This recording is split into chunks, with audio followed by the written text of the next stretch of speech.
Hello hi నమస్తే నుంచి తెలంగాణలోని మోడీ విడతల్లోని మండలాల డేట్లు నామినేషన్ మండలాల డేట్లు మోడీ విడతల్లోని మండలాల డేట్లు ఈ రోజుతో క్లోజ్ అయిపోయింది.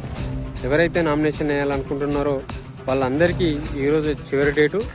సో పల్లెలలోని యువకులకు రాజకీయ నాయకులకు ఇది కొత్త అవకాశం అని చెప్పుకోవచ్చు. పల్లెలలో ఉండే ప్రజలందరూ యువతకు అవకాశం ఇవ్వాలనే ఉద్దేశం కొద్దీ అక్కడ ఉండే ప్రజలు ఆలోచనలో ఉండడం జరిగింది.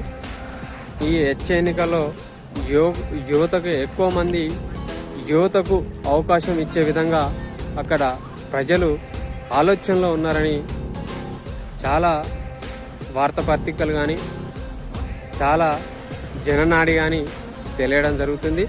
మరి యువకులు రాజకీయ నాయకులకు వచ్చి ఆ గ్రామ అభివృద్ధిని మార్పు చెందే విధంగా అభివృద్ధి చేసే విధంగా ఉంటారని తెలియజేసుకుంటూ థ్యాంక్ యూ. నా ఛానల్ లైక్ చేయండి, షేర్ చేయండి, సబ్స్క్రైబ్ చేయండి. Thank you.